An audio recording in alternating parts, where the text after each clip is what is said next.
All right, good morning, everyone, and welcome to this morning's conversation with Congressman Gerry Connolly. My name is Chris King of the Democratic Business Council of Northern Virginia. We are a networking organization of business professionals, as you probably all know, and we're very excited to make a couple of announcements. One is that we have a new president of the organization. My good friend RJ Narang is taking over the reins after my 2-year term ended in December. So we are in great hands, and I also want to congratulate one of our board members, Milan Dalal, on being elected as the president-elect of the organization, as well as welcome our 4 new board members, Nancy Nigerian, Rebecca Borton, Anthony Guidolato, and Ibrahim Moise. We are also proud to announce that we have our first in-person event in more than 2 years coming up in April, when we welcome U.S. Army Lieutenant Colonel Alexander Vindman to Northern Virginia, which is very exciting. He's in the news, as you well know. He has been for several years now. And we are excited to get his thoughts on the Trump administration, his new lawsuit against members of the Trump team, and lots more. So stay tuned for that. Hopefully you're on our email list. If you're not, you can join us at DemBiz.org. It's also a great place to catch up on your membership and renew it for this year. We certainly would love to have you as members and or sponsors, and we look forward to your continued engagement with DemBiz going forward. All right, I think that's the main housekeeping. Wanted to mention that the format this morning is similar to what we normally do. I'll have some questions for Congressman Connolly, and then we will open it up to Q&A. You can write those questions in the Q&A box at the bottom of your screen, and we look forward to a great discussion. So without further ado, Gerry Connolly represents Virginia's 11th congressional district, has done so since 2008. Congressman Connolly, welcome back to DemBiz. You're a longtime friend of the organization. Welcome back to the United States as well. Thank you. Yeah, thank you, Chris. What you're alluding to is I head up the legislative arm of NATO. It's called the NATO Parliamentary Assembly, which is the parliamentarian delegations to NATO from the 30 members of NATO. And we just had our first meeting in Brussels this last weekend. And of course, it was a pretty momentous set of meetings in anticipation of the tragedy that's unfolding in Ukraine. So just got back last night, and be glad to talk about that as we proceed in this conversation. You know, we're in a very consequential period, and many of us maybe thought we'd never see this again. To see a revanchist Russia actually blatantly, boldly, rawly attacking a sovereign nation simply because it sought to orient itself to the West by wanting to join the European Union and NATO. And Putin feels that the lurch of Ukraine to democratic, liberal democracy, Western values, rule of law, freedom of individuals, you know, is something he cannot tolerate, that it would actually threaten his own regime, and resorts to the most extreme option available to him, which is to actually invade and try to occupy a sovereign state. And so we'll see how this unfolds. It's certainly tragic. Lots of people are going to die. Many are going to be wounded. You know, I've got 2 colleagues in the NATO Parliamentary Assembly from Ukraine, one of whom went off to join the Ukrainian armed resistance. Another of whom was getting weapons in Kyiv yesterday to try to defend the capital, Kyiv. I mean, so this is personal, this is real, and it's happening, you know, tragically on our watch. And so building resolve, making sure the solidarity among the NATO alliance, imposing sanctions that are going to make Russia howl is critical. Putin may have initial success. Longer term, we need to ensure that he pays a terrible price, so that not only is future aggression deterred, hopefully, but we roll back whatever it is he manages to accomplish in this period. So those are very troubling developments. Obviously, we're in a pandemic, as you mentioned. Your first in-person meeting is going to be April. Many of us are having those firsts. My meeting in Brussels was the first one in 2 years where we met in person. And of course, this pandemic is not over. It's hard to contemplate that almost 1 million Americans have died, and of course, many millions more around the world from this terrible virus. And it's changed how we do everything, how we meet, how we do business, and the like. And then finally, I hope we will talk a little bit about the Democratic accomplishments in this last year. President Biden's had a historic first year, and we tend to focus on what we didn't get done, and that is really lethal when you're facing a midterm election. And it suggests to the public that we really haven't gotten much done. On the contrary, President Biden has 2 huge pieces of legislation that rival anything Lyndon Johnson did at the height of the Great Society legislative push in the economic sphere. The COVID relief bill he got passed, the largest single bill in American history, in March of last year, which cut child poverty in half, among many other things, stabilized state and local governments, turning deficits into surpluses, the largest infusion of federal capital to our school boards, to our local governments, to our state governments ever. And then, of course, the infrastructure bill, which is going to universalize broadband, help us with climate change resilience, pump a lot more capital investment into transit systems and alternative fuels so that we can move to a clean economy by 2035. These are, transformative bills and investments for the future, as well as dealing with present realities. And I think they're very signal accomplishments. We need to be talking a lot more about that, and we will in this conversation. Definitely. We will touch on all those things, a lot to unpack on every single one of those issues. Let's go ahead and start with Ukraine. You mentioned that you're just back from Brussels. You are the president of NATO's Parliamentary Assembly. What are you hearing on the ground most recently about what's going on in Ukraine? There seems to be pretty good solidarity in terms of putting up a unified front against Vladimir Putin. But what are you hearing from your Ukrainian colleagues in terms of what they desperately need from NATO and allies? And what are you hearing from other European member states? Well, I think the Ukrainians feel a sense of isolation because there have been a lot of statements about what we're not going to do, including the introduction of NATO troops into Ukraine's territory. Remember that Ukraine is a partner nation, but it's not a member of NATO. And so there's no Article 5 obligation to defend NATO militarily. And I don't think there's a lot of desire to have allied troops fighting Russian troops directly, because that could lead to a very serious conflagration that could involve nuclear weapons. And Putin's already kind of hinted at that. That's something we avoided for the entire Cold War. Exactly. Nuclear weapons are, if they serve any purpose, it's deterrence. It's not actual usage, because I think all has failed when that alternative is reached.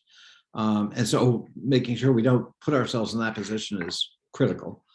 On the other hand, I think, stepping up assistance to Ukraine in providing military assistance, in doing training now outside the country for Ukraine to be able to go back in and try to regain territory lost and to resist both the fighting troops and occupying troops from Russia, and trying to exact a much higher toll on the Russians as they do this. And even Russia is not impervious to consequences.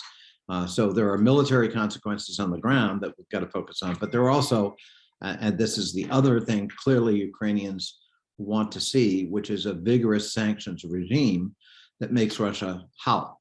And that's a painful thing for a lot of Europeans, because over the decades, Europe has become increasingly dependent on Russian oil and gas for their economies. And big economies like Germany are heavily reliant on Russia for their energy sources. And so asking them to cut off those exports from Russia and look for alternative fuels is a painful choice for them.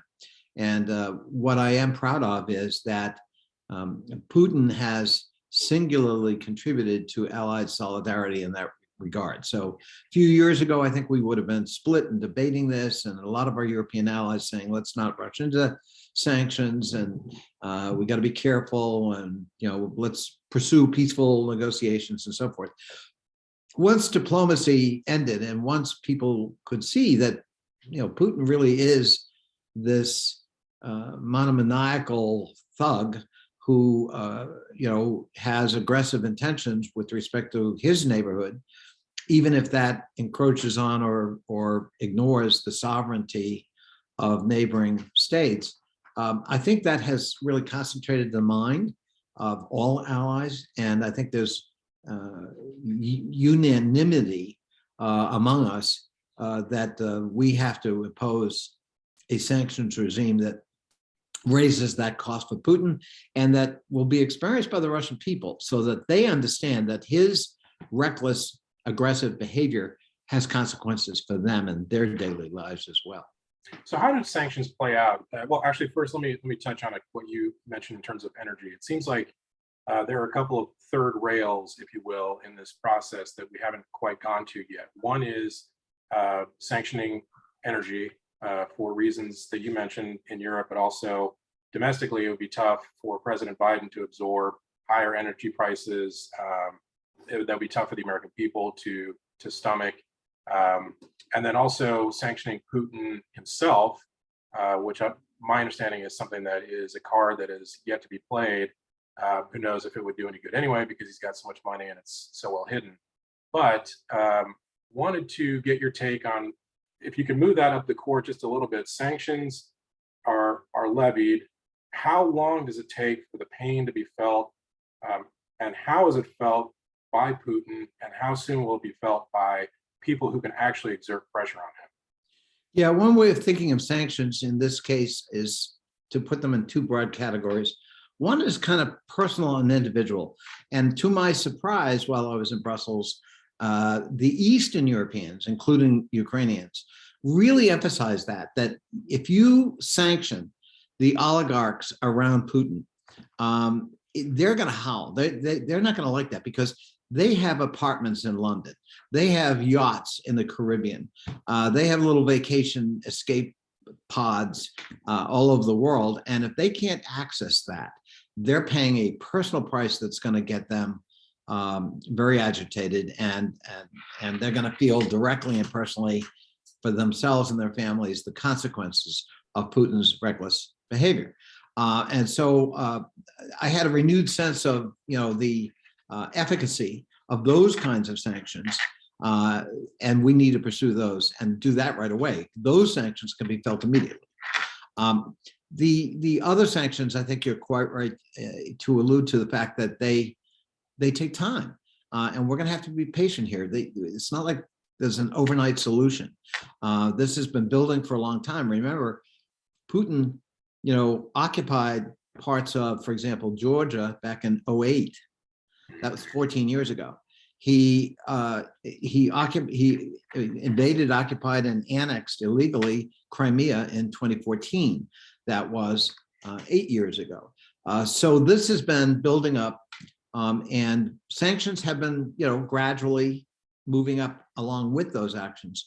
But now we see the full naked aggression, throughout the entire country of Ukraine, and for that matter, by the way, the complete subjugation of Belarus with the acquiescence of its dictator, President Lukashenko, and using Belarus as a platform to invade Ukraine.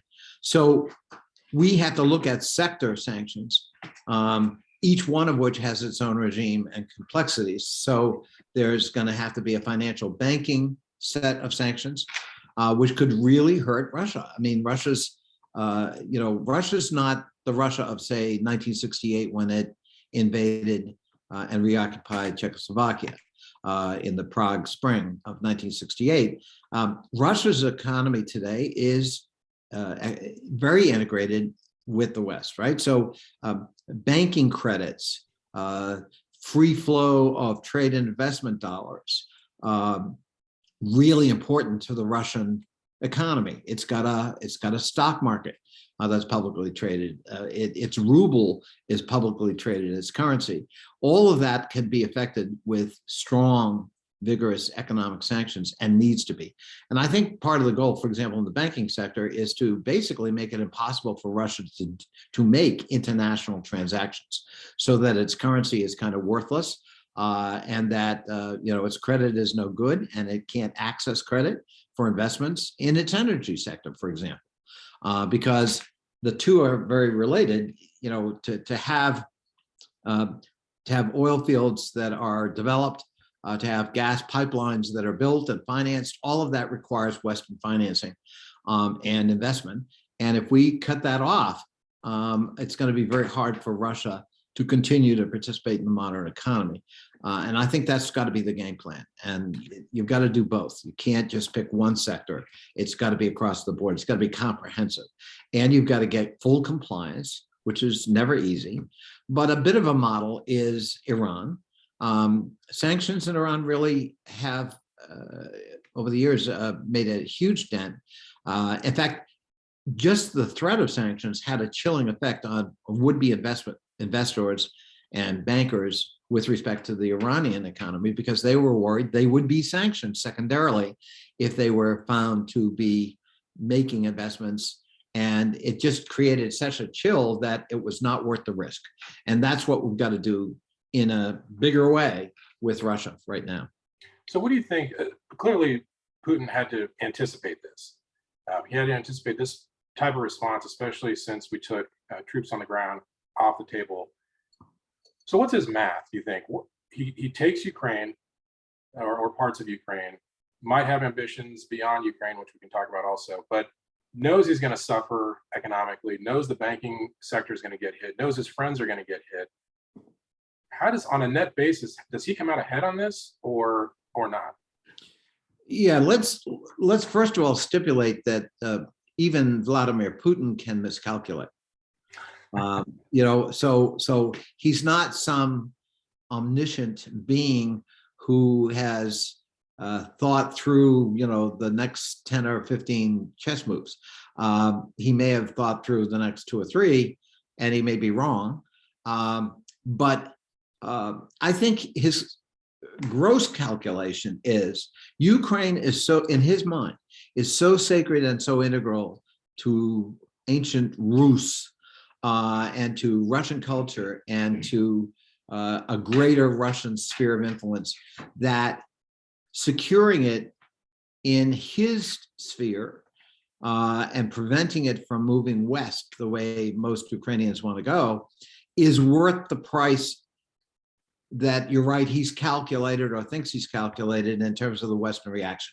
He's counting on the West to get tired of sanctions. He's counting on the integration of our economies in Europe to play to his advantage. That, for example, Germany is so dependent on Russian oil and gas that cracks will develop fairly swiftly within the German governing coalition to lessen or resist tighter, more stringent sanctions.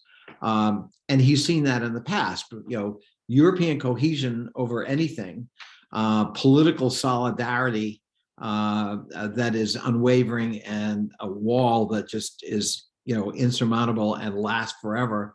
I think he's calculated that's highly unlikely, and therefore I can withstand the interim sanctions, the interim pain for this long-held goal of integrating Ukraine into the Russian sphere. That's worth the price we're going to pay. That's his calculation. If he's wrong, or if the sanctions and the reaction of the West is, as what I hope it will be, then he's miscalculated because he's going to pay a much heavier price and much more long lasting, hopefully past his own regime. So that's why this cohesion, this solidarity is so critical. It can't be lip service, there can't be cheating, there can't be cracks. And so far, all of the signs are to their credit. The Europeans get it. I think he's already made one miscalculation. He had thought that this aggression, the threat of it and the actuality of it now will have a chilling effect on others in that neighborhood, like Georgia or Kazakhstan or Moldova or Armenia, to go west like Ukraine wanted to go west. That they now see, I mean it, I'm willing to go to the extreme length here with the biggest of you all, Ukraine. And if I could do that to them, what do you think I can do to you? And he's already got occupying troops in parts of Georgia and parts of Moldova. So that threat's real and they know it. But I think it's had the opposite effect.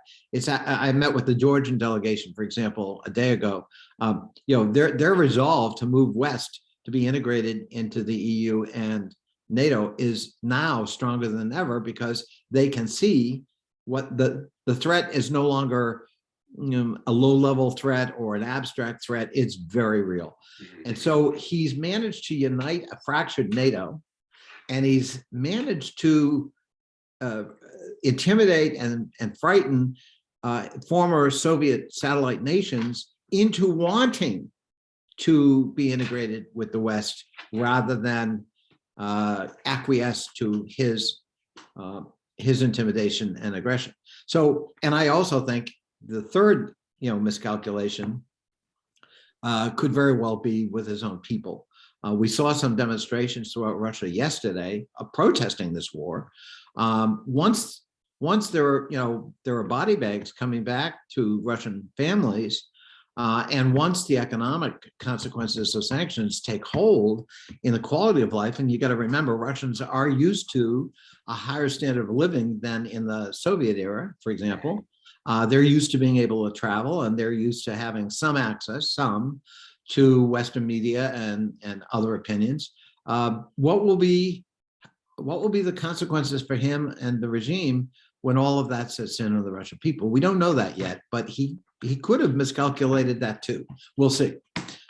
Yeah, I'm a history guy, and I know you are too. One thing that always kind of gets is underrated is just the passage of time and how things move forward, how events move forward, and things moving slower can make things totally different than things moving quickly. So, for example, if we help Moldova or these other neighboring states, Georgia, to short their defense, if Ukraine can hold out longer and allow for sanctions to set in and the pain to set in, and then maybe discourage further aspirations by Vladimir Putin, that could make a huge difference in the way this all plays out. So how do you see, on the ground, how do you see the United States and NATO participating in those types of initiatives to slow down the advance and speed up the sanctions?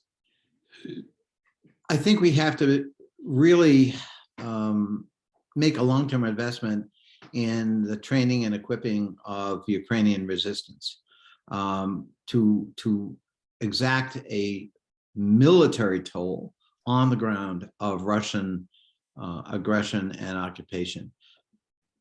We're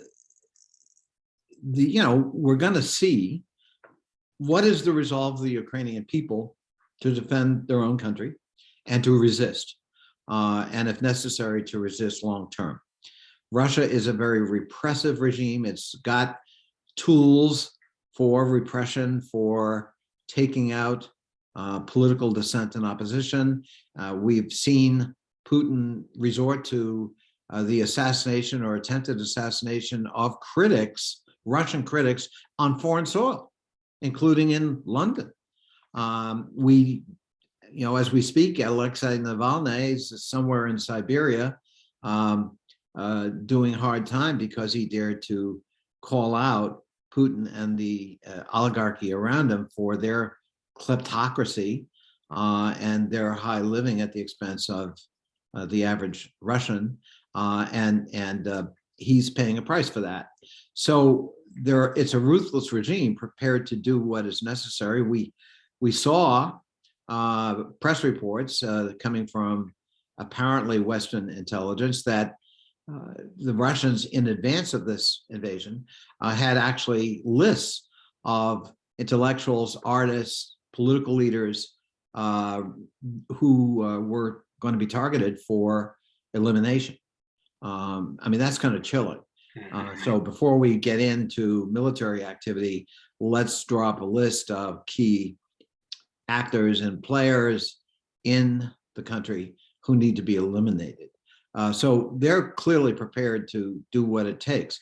The question, though, is what is the ability of Russia to really enforce that?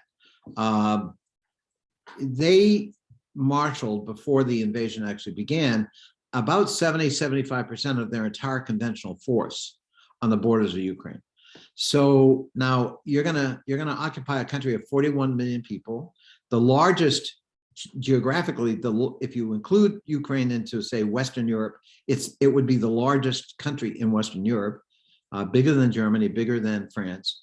So it's a challenge geographically. And how many occupying troops will you need?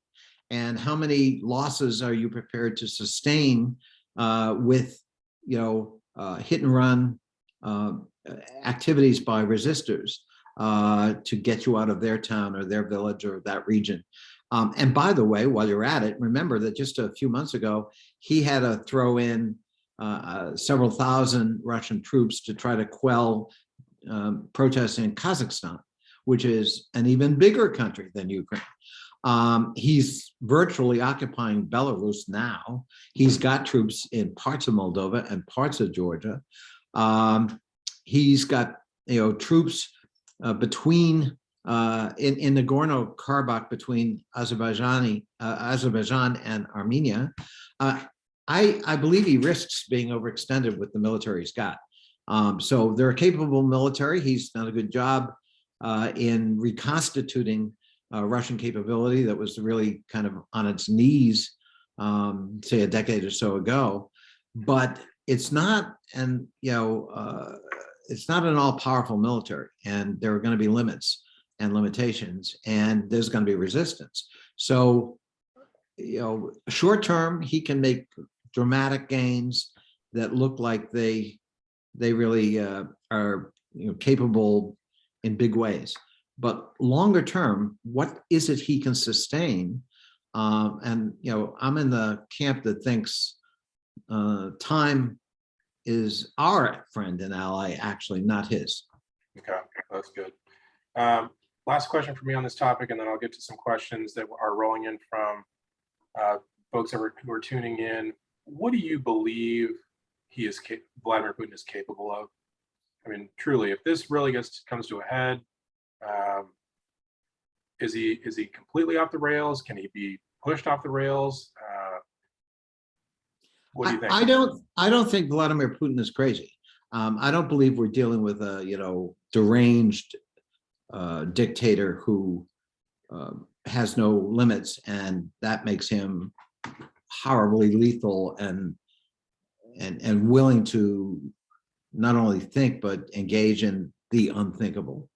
I don't think so. I think he's a very calculating despot who has clarity about what he wants, and what he wants is predicated on a very delusional revanchist history. In his mind, there were glory days in Russia's past, and he wants to recreate those glory days. Russia was a powerful influencer with a sphere it controlled, either through naked power and occupation, as it did in post-World War II in huge chunks of Eastern Europe, or in the creation of the Soviet Union itself. For example, it was very significant the other day in his speech. He claimed Ukraine really wasn't a real country. It was artificially created by, of all people, Ivan Ilyich Lenin. And in that statement, he kind of contradicted himself, right? So while extolling what Lenin did in his virtues in creating the Soviet Union and the Soviet Empire, on the other hand, it was illegitimate because it was created as part of that and wasn't a real country. So, so I think we're dealing with someone who's delusional and with a set of grievances about the West and their exploitation of Russian weaknesses after the end of the Cold War. And he is the avenging angel. He is going to recapture some of that Russian glory forcibly if necessary. He's willing to go to great lengths, including risking the wrath of the West. To do that, he's calculated that there won't be any military costs to speak of because we're not going to go to war over Ukraine. We're not going to have Western troops fighting Russian troops, and he can contain the damage. So it's a bold, calculated kind of strategy. But as I said earlier, I think it's based not only on a profound misreading of history and retelling of history, but it's based on miscalculations that are going to cost him and the Russian people over time. Well, and another miscalculation or another misreading of history is that historically the U.S., at least for the past few hundred years, has not been an expansionist country. We haven't sought to occupy places and take them. Now, natural resources, yes, we sort of go in to certain places for that, but there's a paranoia, I feel like, that the West is looking to encroach on Russian soil, on Russian security, and it just doesn't seem like that doesn't jive with history, at least recent history. That's not how he sees it. So right. There are two things here. One is the cultural, political, environment that the West creates and propounds, expands. He sees that as ever expanding, right? So he has said he wants to force NATO to return to its membership pre-1997. Well, why is that significant? Because all of those Eastern European states that formerly were governed by puppet communist regimes imposed originally by Stalin with Russian occupation after World War II, were admitted to NATO after that time. So the three Baltic republics, Lithuania, Latvia, Estonia, Romania, Bulgaria, Hungary, Poland. And so, and by the way, again, a miscalculation on his part. By doing that, he frightened them into wanting to significantly expand NATO troop presence and military exercises and the like on their territory. So, for example, it's no coincidence that we've airlifted thousands of American troops as part of a NATO contingent into Poland. We're expanding our presence in the Baltic republics. All of that to not only shore up the military capability of those NATO allies, but to directly respond to his implied threat that they're next because they shouldn't be in NATO. But he sees that as a military threat. They're getting closer and closer to Russian borders. Ukraine is on Russia's border, and we need to protect ourselves, and we have a right to do it. Militarily, but also don't rule out that cultural thing. Remember, we're in this great contest between autocracy and democracy. And he believes autocracy, like Xi Jinping of China, he believes autocracy is in the ascendance and that our system has failed and that there's an inevitability to his system prevailing. And so anything that gets close to his borders that enshrines and embraces our alternative, he sees as a threat to the long-term prospects of his style of governance, his way of life, and his cultural dominance. Just shocking misreading of the Cold War and the outcome of the Cold War. Let's get to a question from your former colleague, former Congressman Glenn Nye, do you believe China is more or less likely to move on Taiwan, witnessing today's events in Ukraine and our response? It's a little hard to tell. I certainly think China has been engaged during this time period in probing Taiwan's defenses and our reaction to incursions. There's been a lot of air space violations by China in Taiwan's airspace. Again, what you worry about in military situations is the risk of miscalculation. So, let's go back to World War II. From a Japanese point of view, taking out the American naval capability in Pearl Harbor in Hawaii was a shocking act, not anticipated. It and led to an extraordinary conflagration that they weren't so much. Their calculation was, we need to force America to negotiate on our terms and to our benefit, so that we can pursue this co-prosperity sphere throughout the Asia-Pacific region, and America will bend its knee to our dominance because we've crippled their capability at Pearl Harbor. Ironically, Yamamoto, who helped engineer the attack on Pearl Harbor, had lived and been educated and served time here in the United States. And he actually understood the American mentality, and he told the Japanese, you got 2 years to exploit that opportunity, but after that, we're going to start to lose, and it will be us on our knees, not the Americans. Putin doesn't have, and China, Xi Jinping, don't really have that kind of clarity, I think, about the United States. And it is always a bad bet to count on the United States to roll over and play dead when its interests are challenged. It may take a while for the United States to react, but we are quite capable of reacting, powerfully and swiftly and with cohesion when events necessitate it. So I worry about Xi Jinping in a similar kind of way to Putin, different reality, but miscalculating our reaction. And I think there's strong, China let's look at the US Congress. China has no friends virtually in US Congress. I mean, there's no sympathy for what it's doing. There are no advocates on behalf of Xi Jinping in the way that tragically there are for Putin, including Donald Trump. And so China should be very careful about what it does next. Because the United States has a treaty.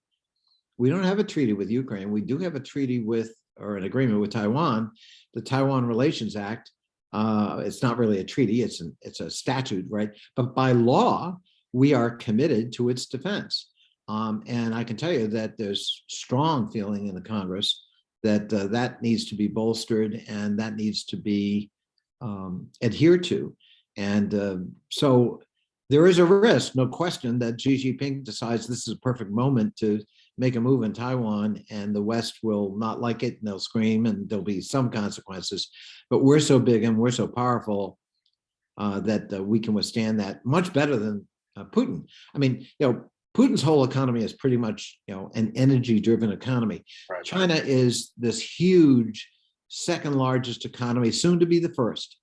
Manufacturer, producer, investor. It's powerful.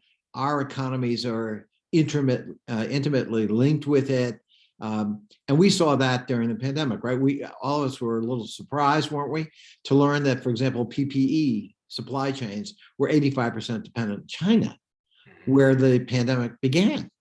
And all of a sudden, China, which has its own challenge in dealing with a viral outbreak in Wuhan and spreading, is expected to provide, surgical gloves and gowns and masks to the United States and the West, because as the virus spread. Well, it was husbanding its resources to deal with its own outbreak, but we realized, gee, what could go wrong with being 85% dependent on a country that's hostile to our system of government and our freedoms and has its own pandemic crisis, in fact, was the origin of it. So there's much to be thought of when it comes to China, but I will say this. What's interesting is after the meeting of Putin and Xi Jinping to express solidarity and we're together and we're going to resist the West and all that, China's statements about this invasion of Ukraine have been very cautious. They haven't been, unfettered cheerleading for everything Putin's doing. And that means something. And my hope is what it means is they're going to be very guarded about how aggressive to be in calculating the reaction of the United States and its allies. Yeah, that makes sense. All right, question from Sarah Karish. Even if the U.S. isn't relying on Russian gas the way Europe is, our continued use of fossil fuels boosts the value of Russian oil and gas and therefore helps Putin. Do you think that the current security crisis could help the American public understand the urgency of moving to clean energy sources in a way that the climate crisis has not? Yeah, that's a great point. I certainly will help. Certainly it underscores why there's wisdom in our wanting to accelerate a move toward clean fuel economy and why we're investing through the infrastructure bill, for example, that President Biden got passed with Congress, Democratic Congress last fall in alternative fuels and lessening that reliance, not only here, but throughout the world, takes away some of the financing power of malign regimes such as Xi Jinping in China and Vladimir Putin in Russia. So yeah, they're connected and politics are connected, and everything and anything we can do to help our allies in Europe and around the world lessen the dependence of fossil fuel has the impact of lessening codependence on Russia. Okay, great. And we'll take Sarah's question and use that to pivot to domestic politics. Midterms coming up in November. How do you see this playing out? So I'm a bit of a contrarian about sort of what seems to be conventional wisdom, which is Democrats are going to take it on the chin and the Republicans inevitably are going to win back the House and might very well win back the Senate. Maybe, but before we get there, let's do, let me give the contrary point of view. So if you look, why does a president's first term midterm always result in, double-digit losses in the House? Well, in part because the president who won 2 years before has coattails, and he brings in a lot of new members of the House of his party who are representing districts that are naturally of the other party's persuasion. And so the tide comes in with him and it goes out 2 years later. In the case of Joe Biden, as we all know, he had no coattails. Not a single member, not one, of the House owes his or her seat to Joe Biden's coattails. Not one. That's a great point. Secondly, you could argue that the low-hanging fruit we already lost, because as Joe Biden's winning by 8 million votes in 2020, we're losing 12 seats in the House of Representatives.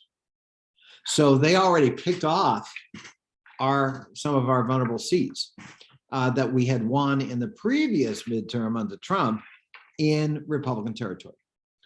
Then there's redistricting. So a conventional wisdom was that we were going to lose just 15 to 20 seats just on gerrymandering alone, and there goes the House. Well, as it's unfolded, redistricting just hasn't worked that way. In fact, in states where they could have wreaked a lot of havoc, the Republicans are running. Remember that they had an unbelievable gerrymander 10 years ago. There aren't a lot more gains to be had because they kind of eliminated opposition in a lot of those states and a lot of those seats. So if you look at Texas, for example, what they decided to do mostly was shore up weak Republican incumbents because the demographics were starting to come whole. So for example, Mike McCall, who's the ranking member, a Republican member of my House Foreign Affairs Committee. He was in a 5 to 6 point Republican majority district and rapidly looking at parity and vulnerability. So in redistricting, he now represents a district with a 36 point Republican advantage. So emblematic of what That's they ridiculous. did in Texas. They did use their power to gerrymander in Ohio. But what happened was it resulted in a suit that went to a state court, and the state Supreme Court in Ohio said, no, the Republican map is unconstitutional. Same thing happened in Pennsylvania. And the same thing is unfolding, we hope, in North Carolina. So where they thought built-in advantages that could produce this big, crop of Republican seats did not materialize. And we fought back effectively. And, you gotta hand it to former Attorney General Eric Holder and people like Mark Elias in really being persistent and analytical and fast to action in court challenges that have really helped us. And in an odd way, the Supreme Court, with its indifference to this subject, has forced the action into state courts where we have fared much better than we thought we might. So not only is there not going to be a 15 to 20 seat gain by the Republicans through redistricting, at worst, it's probably going to be a wash.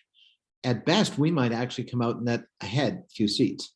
So redistricting didn't do it for them either.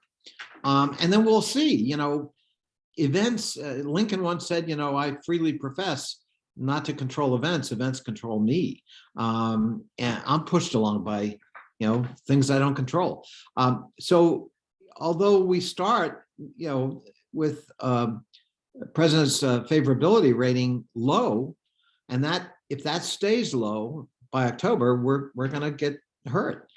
We saw that in Virginia, right? I mean, very hard for Terry McAuliffe to win when President Biden, who had won the state the year before by 10 points, is at 42%. I don't care if Terry ran the most perfect campaign. That's a very adverse environment in which to try to win. And the fact that we lost by 2 shows you the underlying strength of the Democratic movement in Virginia. But it also shows you that the Republicans were able to recoup. And it also underlines why we've got to fight back in rural areas. I mean, Chris, you live in the Roanoke area, but you get far outside the city, not too far outside the city of Roanoke, right? And you just see solid red. And what was very alarming was Youngkin actually improved on Trump's performance in those areas, which it was hard to believe anyone could, because we thought, there aren't any Republicans left who haven't voted Republican, but actually there were. And they actually outperformed us in the blue parts of the state. Not, dramatically, but enough to win at the margin. And so that's going to be the question. Does the economy finally work for us politically? The economy is performing very well. I can make a really strong case for, what are you talking about? I mean, yeah, we're worried about inflation. There are lots of reasons for that, but we had the best economic performance of any economy since 1984, 5.7% growth, unbelievable. Joe Biden created more jobs in the first year of his presidency than any president in American history, 6.5 million new jobs. Unemployment fell to the lowest rate in terms of new claims for unemployment since 1969. We were looking at double-digit unemployment under Trump at the height of the pandemic. We're looking at near full employment economy at 4% unemployment under Joe Biden. We were in the single digits of people being vaccinated when Trump left office. We're at 70% of adults, over 70% of all American adults being vaccinated today. And with the infection numbers plummeting, right? They're below 80,000 a day. They were almost at 1 million about 7 or 8 weeks ago. So, I mean, we're seeing, I hope, the end finally of this as a pandemic. And so if by the summer or by Labor Day, the economy's humming along and people are feeling better about it, and the pandemic is behind us largely, do they take a second look at, well, maybe this guy, Joe Biden, and maybe that Democratic Congress, actually, they had something they knew that they acted upon, and upon reflection, they were right. If and then there's Ukraine, right? What will be the reaction of the country to this naked aggression and the need to rally around Biden's standard rather than Trump's standard that we have to resist. We have to fight back. So all of those are imponderables that, from my point of view, what I say is this is an election for us to win. Yeah, there are some headwinds. We gotta take cognizance of, but we've got a lot at our backs if we'll only talk about it and propound it. Nancy Pelosi loves to say, self-promotion is a terrible thing, but someone's got to do it. Right. Yeah, that's exactly what I was going to say. Is a lot of this is just messaging, because if you look at the things that President Trump did, regardless of the messaging, the things that he did were just irresponsible, problematic. The things that President Biden is doing are the right steps. Fundamentally, he is doing the right things. Now, the messaging hasn't quite caught up with that. I think the American public hasn't grabbed onto that. Maybe even a lot of Democrats haven't grabbed onto that. But that's the reality of it. We're seeing fundamental improvements in the economy, in COVID, and so many other areas. Hopefully, we'll see that in Ukraine as well. Wanted to ask you about the Virginia delegation with regard to the midterms. How do you see Congresswoman Spanberger, Congresswoman Luria, some of these contested, tighter seats than the ones maybe that you have or that Congressman Beyer has? On paper, the Supreme Court of Virginia produced a 7-4 congressional map. That is to say, on paper, Democrats who hold 7 seats currently could still hold 7 seats coming out of the midterm. So it's a competitive map in 3 of those seats. I think Jennifer Wexton in the 10th Congressional District here in Northern Virginia came out better than she went into it in some of the other iterations, map iterations. She's still going to have to work it. She's got a lot of new territory. She's frontline, which is the DCCC category of vulnerable members, vulnerable incumbents. And so she's going to need some help, but she's a great campaigner and I believe likely to prevail. In the second iteration of the Supreme Court map, Abigail Spanberger has an opportunity. She's done a good job in consolidating support in the new 7th, which comes up to Northern Virginia and takes in a large chunk of Prince William County, which I represent. Prince William, I'm very proud to be one of the architects of turning that place blue. It was pretty red when I first got elected in 2008. And we really set about, that was one of our political goals, that we're going to make this place reflect, the people that should be represented, which is a majority, right? It was the only majority county at the time in the Commonwealth. And literally no person of color had ever been elected to the Prince William County Board of Supervisors. It is now a majority. It was almost all white male Republican delegation to the state legislature. It's now a profoundly diverse delegation and Democratic controlled. And you saw Prince William's performance, unlike, say, Loudoun County, while Terry McAuliffe carried Loudoun by 10 points, that's only half of what President Biden carried it by. You didn't see that kind of follow-up in the Fairfax or Prince William. We performed pretty much as solid Democratic places. That's new for Prince William. So I think Spanberger, in consolidating her support, is in a pretty good situation to hold that district. She's going to have to work it. It's a lot of new territory for her, but less new territory than the previous iterations. So she's got a base to work with, and she's got a Democratic Prince William County to work with. And I think that combination can work in our favor in the 7th. Elaine Luria, the map was the map making made it a little more Republican. That's a tough district any day of the week. It was tough going in. It was tough before redistricting. It's tough after.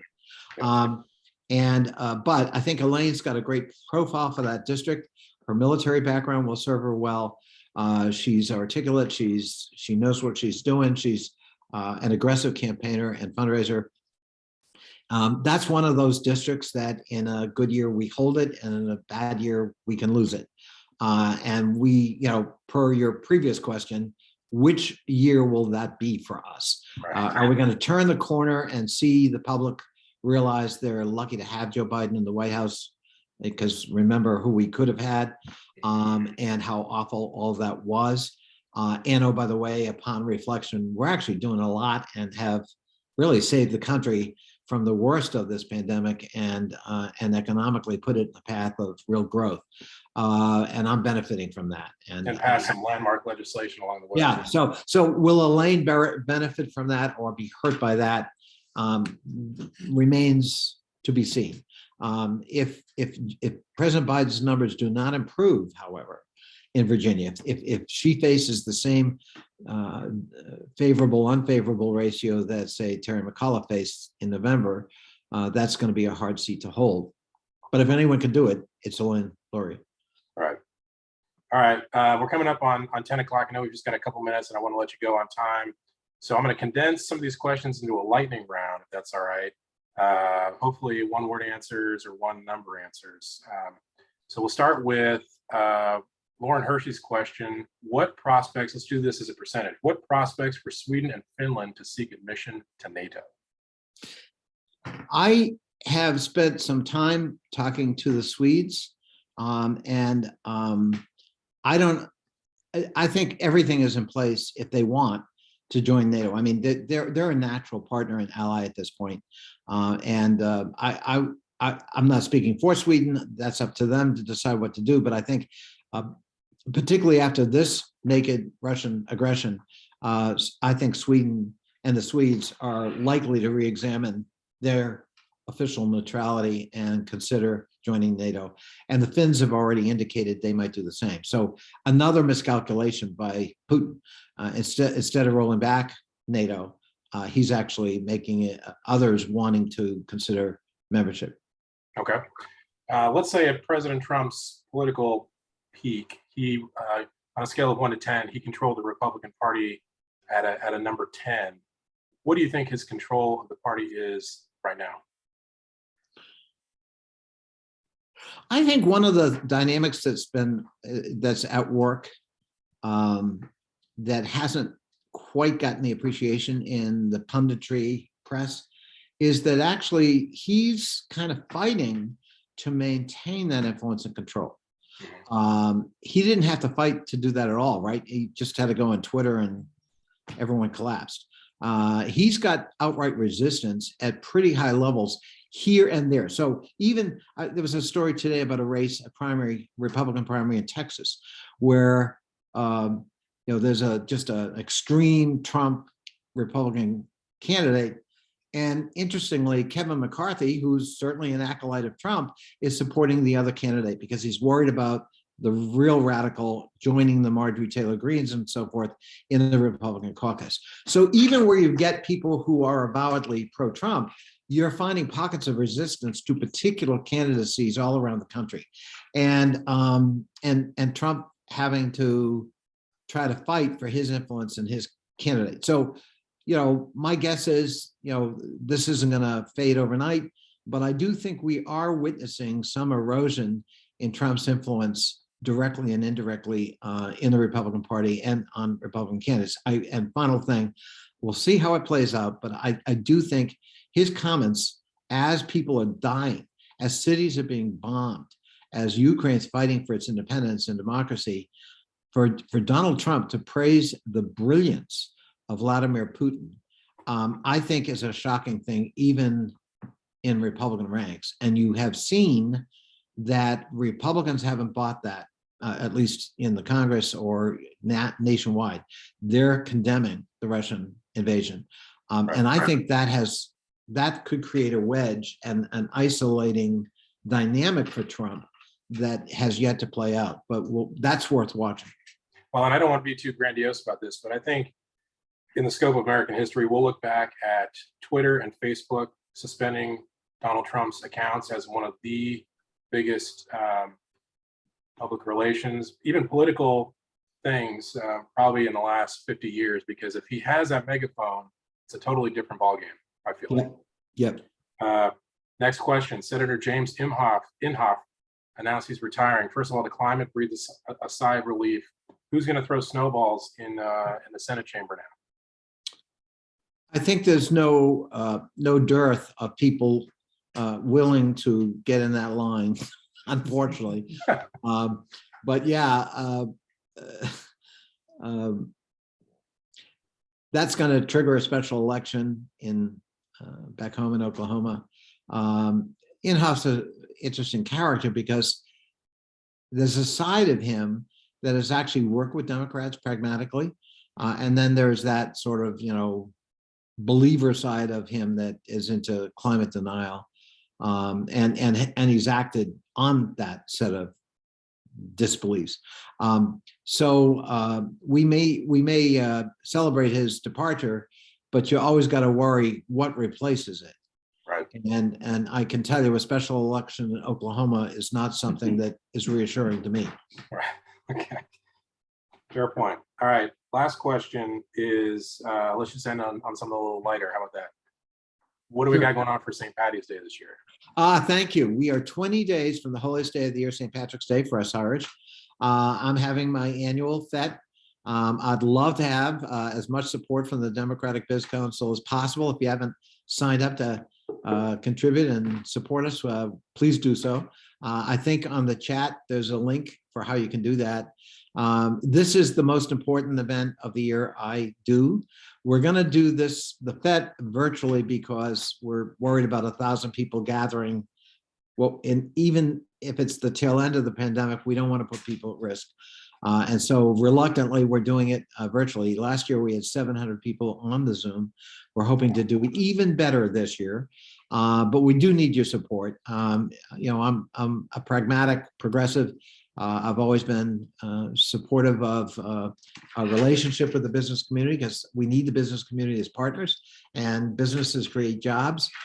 Ironically, I'm under assault in a primary because of that, which I find odd, but there we are.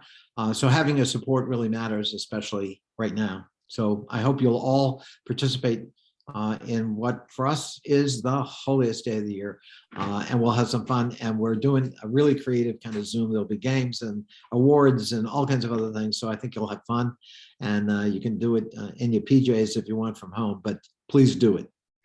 Are you recognized as the go-to Irish person in Congress? I have competition. I should be.